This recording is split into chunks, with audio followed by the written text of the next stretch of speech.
Hello friends. मैं हूं स्वाति पांडे और आज हम लोग देखने वाले हैं सीडीपी यानी बाल विकास के कुछ प्रश्नों को जो कि 23 जनवरी 2023 को पेपर 2 में पूछे गए थे। देखिए, इसमें सभी प्रश्न पेपर 1 और पेपर 2 दोनों के लिए महत्वपूर्ण है क्योंकि सिलेबस सबका समान ही होता है। तो चलिए शुरू करते हैं आज की क्लास को। देखिए, पहला प्रश्न है कथन।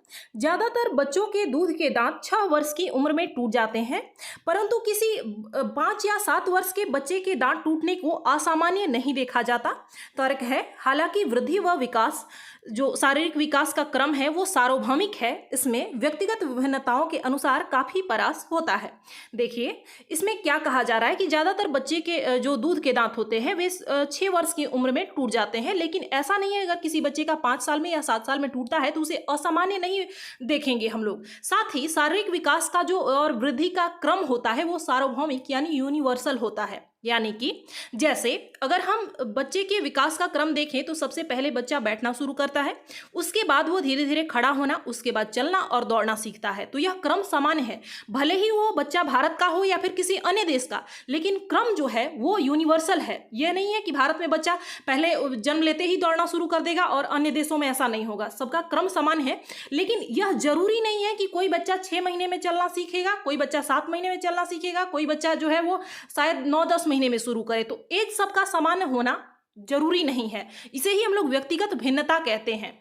इसलिए ऑप्शन फर्स्ट इसका सही आंसर होगा। दोनों ही कथन और तर्क सही हैं।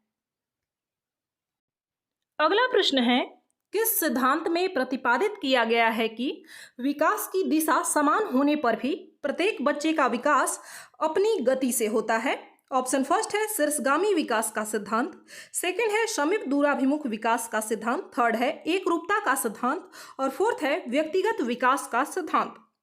इसमें कहा गया है कि विकास की दिशा समान होने पर भी प्रत्येक बच्चे का जो विकास होता है वो अलग अलग तरीके से होता है। ये इसका कारण क्या है? अभी इससे पिछले वाले प्रश्न में, पहले प्रश्न में हमने ये इसकी चर्चा की थी।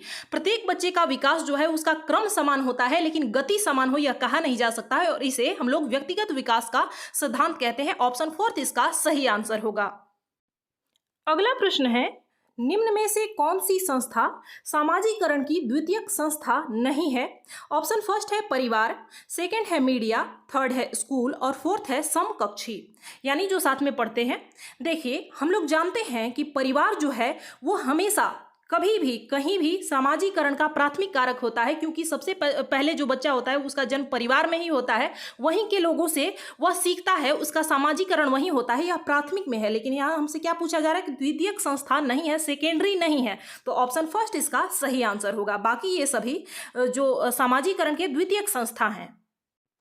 अगला प्रश्न है, किस चरण में बच्चे न केवल वस्तुओं के संदर्भ में तर्क कर पाते हैं कि प्रतिज्ञापित चिंतन करने में भी सक्षम होते हैं? ऑप्शन फर्स्ट है संवेदी चालक अवस्था, सेकंड है पूर्व संक्रियात्मक अवस्था, थर्ड है मूर्त संक्रियात्मक अवस्था और फोर्थ है अमूर्त संक्रियात्मक अवस्था। देखिए, यह प्रश्न जो है वो जीन पियाजे से संबंधित है। देखिए, इसका जो सही आंसर होगा वो है हमारा ऑप्शन फोर्थ, अमूर्त संक्रियात्मक अवस्था में बच्चा तार्किक चिंतन भी कर पाता है, तर्क दे पाता है, लॉजिक दे पाता है खुद का, और साथ ही साथ अमूर्त वस्तुओं पर भी चिंतन कर पाता है। इसलिए ऑप्शन फोर्थ इसका सही आंसर होगा। अगला प्रश्न है, पियाजे के अनुसार जन्म के बाद संज्ञानात्मक विकास की अवस्थाओं का सही क्रम कौन सा है? इसे क्रम में लगाना है। ऑप्शन फर्स्ट है संवेदी अनुभव, प्रतिवर्तीय मानसिक संक्रियाएं, परिकल्पनात्मक चिंतन, प्रतीकात्मक और सहज विचार। सेकंड है संवेदी अनुभव, प्रतीकात्मक और सहज विचार, प्रतिवर्तनीय मानसिक संक्रियाएं और परिकल्पनात्मक चिंतन। थर्ड है प्रतीकात्मक और सहज विचार, परिकल्पनात्मक चिंतन, संवेदी अनुभव और प्रतिवर्तीय मानसिक क्रियाएं। फोर्थ है प्रतिवर्तनीय मानसिक संक्रियाएं, परिकल्पनात्मक चिंतन, प्रतीकात्मक और सहज विचार और संवेदी अनुभव। इसमें आपको जो है पियाजे के अनुसार जो उन्होंने स्टेप दिया था, उसके चरण दिए थे, उसका सही क्रम में यानी क्रम में इसे लगाना है। देखिए, सबसे पहला होता है संवेदी गामक अवस्था, जिसमें बच्चा इंद्रियों के द्वारा सीखता है। दूसरा होता है पूर्व संक्रियात्मक अवस्था, जिसमें बच्चे के अंदर प्रतीकात्मक सोच आ जाता है, बच्चा प्रतीकात्मक खेल करने लगता है। जैसे चंदा को मामा बुलाएगा, साथ ही गुड्डे गुड़िया और जो वो होते हैं परियों की कहानी को सच मानता है। यह क्या है? प्रतीकात्मक और सहज विचार है। साथ ही प्रतिवर्तनीयता यानी कि पलटावी का गुण उसके अंदर आ जाता है। यानी यह किस चरण में होता है? मूर्त संक्रियात्मक अवस्था में। और परिकल्पनात्मक चिंतन यानी जिसे हम लोग हाइपोथेटिकल रीजनिंग या फिर थिंकिंग कह सकते हैं, तो यह किस अवस्था में आता है? यह अमूर्त चिंतन की अवस्था में आता है। इसलिए ऑप्शन सेकंड इसका सही आंसर है। इसका सही क्रम यही होगा। अगला प्रश्न है, जीन पियाजे के अनुसार अर्थपूर्ण संज्ञानात्मक विकास के लिए एक बच्ची, ऑप्शन फर्स्ट है को द्वितीय स्तर के से अनुबंधन करने चाहिए, सेकंड है को हर कार्य के लिए पुरस्कार मिलना चाहिए, थर्ड है को सक्रिय अन्वेषण के मौके मुहैया कराने चाहिए, फोर्थ है को बारंबार वेधन व अभ्यास करने के लिए कार्य देना चाहिए। तो बार बार अभ्यास को हम सही नहीं मानते। इस बार बार अभ्यास कराना भी रटने का एक तरीका हो सकता है। हर काम के लिए आप उसे पुरस्कार नहीं देंगे, उद्दीपन नहीं प्रदान करेंगे। इसलिए ऑप्शन थर्ड इसका सही आंसर है। बच्चों को सक्रिय यानी खुद से खोज करने का, खुद से सीखने का मौका प्रदान करना चाहिए। ऑप्शन थर्ड इसका सही आंसर होगा।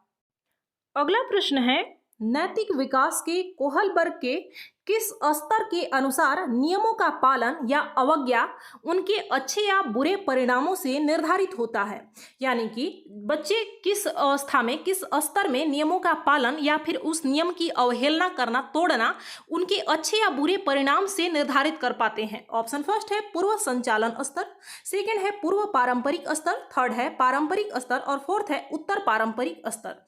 देखिए इसका जो सही आंसर हो जाएगा वो है ऑप्शन सेकंड, पूर्व पारंपरिक स्तर में बच्चे जो है वो दंड से या फिर उसके भय से कि अगर मैं कुछ भी गलत करता हूं या कुछ भी ऐसा काम करता हूं जो मुझे मना किया गया है, तो दंड के भय से वो लोग अपने कार्य का निर्धारण करते हैं। ऑप्शन सेकंड इसका सही आंसर होगा।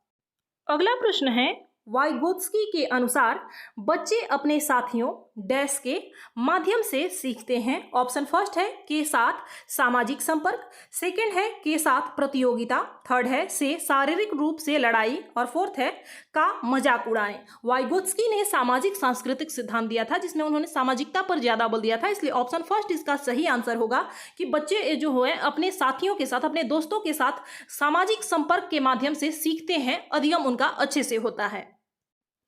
अगला प्रश्न है, लेव वाइगोत्स्की के सिद्धांतों के अनुसार पाढ़ के क्या मायने हैं? ऑप्शन फर्स्ट है वयस्कों का कार्य की जटिलता को कम करके उन्हें बेहद सरल बनाना, सेकंड है वयस्कों का मदद की प्रकार व मात्रा में बदलाव करना, थर्ड है वयस्कों का बच्चों को किसी प्रकार की मदद न देना और फोर्थ है वयस्कों का बच्चों को विभिन्न प्रकार के इनाम देना, यानी प्रत्येक कार्य के बदले उन्हें इनाम देना ही पाढ़ कहलाता है, स्कैप फोल्डिंग कहलाता है, ऐसा नहीं है।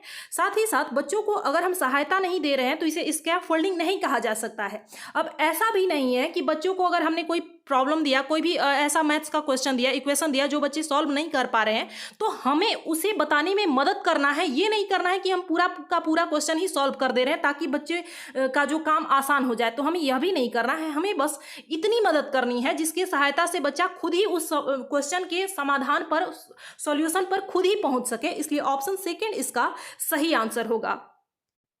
अगला प्रश्न है, एक प्रगतिशील कक्षा में ऑप्शन फर्स्ट है सीखने सिखाने के मूल्यांकन के लिए परीक्षाएं केवल साल के अंत में ली जाती हैं, सेकंड है बच्चों का सम्मान किया जाता है और शिक्षकों का हर बच्चे की क्षमता में विश्वास होता है, थर्ड है एक रूपी व मानकीकृत पाठचर्या का पालन किया जाता है, फोर्थ है शिक्षा शास्त्र अलचीला व शिक्षक केंद्रित होता है। शिक्षा को हमेशा बाल केंद्रित होना चाहिए, न कि शिक्षा केंद्रित। मानकीकृत और एक रूपी पाठचर्या नहीं होना चाहिए। बच्चे की क्षमता के अनुसार, बच्चे के अनुसार पाठचर्या में परिवर्तन किया जाना चाहिए और केवल साल के अंत में परीक्षाएं नहीं ली जानी चाहिए, बल्कि मूल्यांकन जो है वो सतत और समग्र रूप से होना चाहिए। ऑप्शन सेकंड इसका सही आंसर है। प्रगतिशील यानी प्रोग्रेसिव जो क्लास है, इसमें क्या होना चाहिए? बच्चों का सम्मान किया जाए, चाहे वो किसी भी सामाजिक आर्थिक पृष्ठभूमि से आते हो, चाहे वो गरीब हो अमीर हो, उनका सम्मान किया जाना चाहिए और शिक्षकों को यह विश्वास करना चाहिए कि हर बच्चा सीख सकता है, उसमें सीखने की क्षमता है, चाहे वो किसी भी धर्म, जाति, लिंग का हो।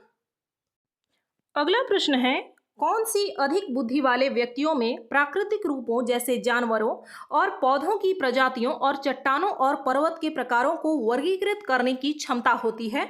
ऑप्शन फर्स्ट है प्राकृतिक बुद्धि, सेकंड है भाषाई बुद्धि, थर्ड है संगीतमय बुद्धि व्यक्ति और फोर्थ है अंतःव्यक्तिक बौद्धिकता। किसमें कौन सी बुद्धि है जो व्यक्ति प्राकृतिक जो नेचुरल चीजें हैं जैसे जानवर, पौधे, चट्टान, इन सबों को वर्गीकृत कर सकता है, क्लासिफिकेशन कर सकता है? तो देखिए ये क्या है, यह प्राकृतिक बुद्धि के अंतर्गत आएगा। यह प्रश्न जो है हार्वर्ड गार्डनर के बुद्धि के सिद्धांत से लिया गया है।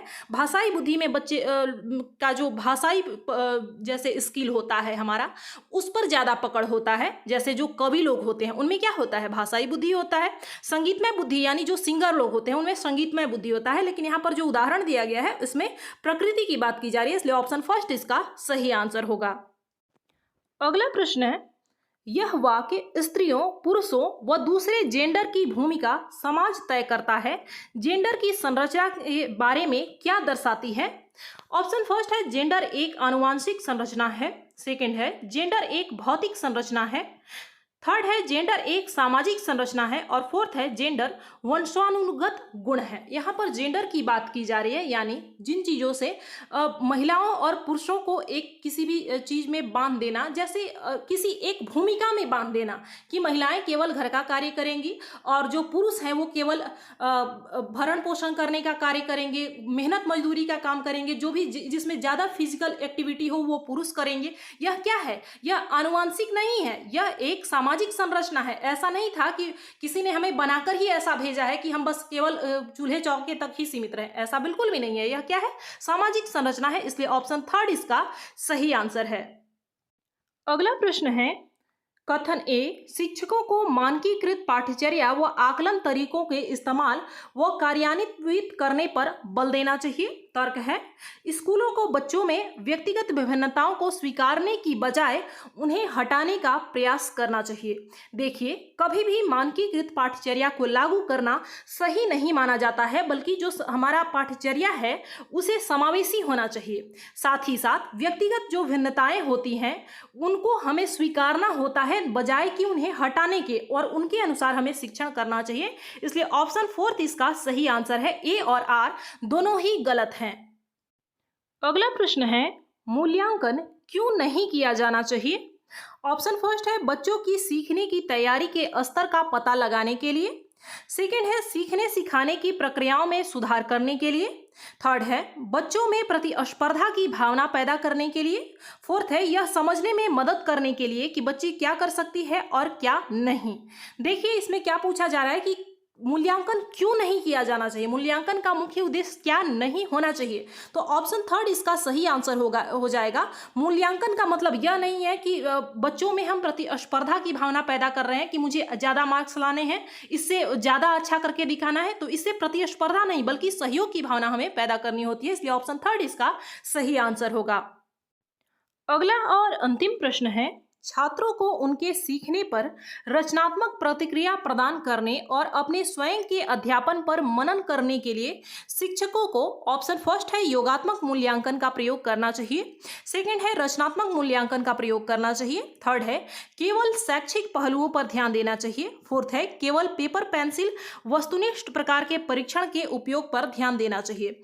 तो देखिए, केवल शैक्षिक, चाहे वो कोई भी एक पहलू पर ध्यान नहीं देना है, बच्चे के सामाजिक पहलू पर, साथ ही शैक्षिक पहलू पर, गैर शैक्षिक और जो भी खेल कूद आदि एक्टिविटी होते हैं उन पर भी ध्यान देना चाहिए, यह नहीं होगा। साथ ही केवल पेपर पेंसिल परीक्षा पर ध्यान नहीं देना चाहिए, बल्कि जो मूल्यांकन है हमारा वो गुणात्मक भी होना चाहिए, बच्चों के गुणों का भी मापन करें।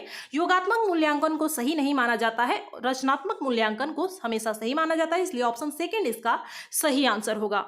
तो फ्रेंड्स, ये थे आपके 15 प्रश्न जो कि 23 जनवरी 2023 को पेपर 2 में पूछे गए थे। अगर इन प्रश्नों में से किसी में भी किसी को किसी प्रकार का डाउट हो तो आप हमें कमेंट करके पूछ सकते हैं। मिलते हैं अगली क्लास में। धन्यवाद।